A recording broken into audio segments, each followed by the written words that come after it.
Hi, I'm Juliet. Gary Oldman directed a music video for a Jewish hip-hop band which he shot entirely on cell phones. He asked me to direct the making of, and when I saw the footage that I'd gotten, I realized I had a unique perspective into Gary's creative process. I approached him and asked if it could develop into a short documentary film. In these interviews, I'm talking to other artists who I admire about their creative process, and like Take Flight, hopefully shedding some light and showing them a little bit differently than they've been seeing. I became an actor kind of by default. I moved around a lot when I was a little kid. I went to 5 different elementary schools, and it's tough being the new kid on the block every year. And so it's hard to make friends. It's hard to, so my friend, my best friend in the world became my trip to the movies. I could kind of lose myself, and I could play different, I'd put myself in the film, my second best friend was my imagination, which we use a lot. So I combined those two, and I didn't know exactly what I wanted to do, and I fell in love with the movies so much that it just became a perfect fit. I walked into a management company, and I said, I'll make runs for you guys. I'll do deliveries for you if you send me on auditions. And they laughed at me, and I said, okay. And a month later, I was the lead on a television series, so I was very fortunate. It didn't take that long. My favorite quote in the world is Woody Allen, 90% of life is showing up. As a songwriter, I don't like to lie. You're not going to hear me writing songs about being on the back of a tractor or being married or anything like that, because I don't know about it. That would be lying. And I think that songwriting is true. When you get up on stage and you're singing songs to people, you better not lie to them, because they can see right through you. There's an immediate, response from your mouth to their ears and back to you with their eyes, and you can't lie. So when I write songs, I really try not to lie. Now, not to say that everybody does that, and it's not the right choice. It's the right choice for me. If I had to really talk about playing a kid, I guess it's a different situation for me. I'd have to pick one of the roles I'm doing right now, a television series called Leverage. I'm still the little kid. I remember him, and I'm not that far off from the little 14, 15-year-old kid that would get down on his hands and knees on the side of his bed and pray this would happen to him, that he could be an actor. I really wanted it. I loved the imagination that I had, and I loved the daydreams that I had, and I wanted to follow it. And with this is the role that I came to Hollywood to play. I mean, it's funny. I get to kick the shit out of people. I do my own stunts. I get to choreograph the fights. I mean, it's everything that you'd ever want as a kid. Of course, I did a film called Secondhand Lions, and I got to play one of my idols, Mr. Robert Duvall, and I got to actually be him when he was younger. And it was sword fighting and horses and Africa and all this stuff, and it was told through Haley Joel Osment's eyes, and so it was a kid's perspective. A Princess Bride type thing, if you will, whenever I showed up on screen. So I just got to be carefree. I got to be a little kid. It was fun. It was love and war and all the great stuff that makes of a good romance. Great film for me, which was so much fun. We were so young at the time. Was a film called Summer Cats. It was just a bunch of guys out there, me, Freddie Prinze Jr., Wilmer Valderrama, Jesse Biel, my great friend, the beautiful and late Miss Brittany Murphy.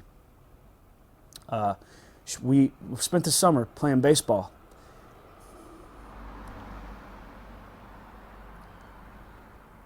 I'm not the only one. We're all little kids running around there. So a lot of fun. I think the biggest misconception about me is that maybe maybe he's not good in the comedy realm. And I'm always the heavy. I'm always trying to beat somebody up, and it's funny, I'll bring up a situation like it's so I started off on Angel. Me and David Boreanaz, who's my best friend, we were the only 2 actors that were in the pilot and the season finale, and you see these two serious actors. You see these guys that are trying to kill each other. You know, every night we'd go out and have a beer, and then every day we'd get up and we'd go to set, and you try to kill your best friend. And that was one of the best times in my life for me, getting to work with David. And it's funny because if you got these two guys that are serious, and we got swords and we got knives, and we're trying to punch each other and kill each other and literally send each other to hell. And as soon as the camera stops, you see two guys laughing and grab-assing and having so much fun. And if you ever look at a shot with me and David, if you'll notice, if David's like, "I'm gonna kill you," or I'm gonna be like, "I'm gonna kill you," if it's an overshot, which means the camera's got a little bit of someone else, the other person's like literally like their shoulders are going like this because we're laughing so hard. If you do something that's really, really great, you're proud of yourself. And there's a chance, most likely, that will outlive you, outlive everybody else that saw it on its first run. It's the business of immortality. And that's how it feels. As an actor, when something comes together, you've done something that is going to be around forever. You'd see some dorky shit. You'd see some a little bit of some geekness that I don't show anybody except my friends because I have an image to uphold. But if I had a cell cam, you might start talking with a little bit of twang after you watched it, because there would definitely be some rednecking. It would be well, you could call it redneck.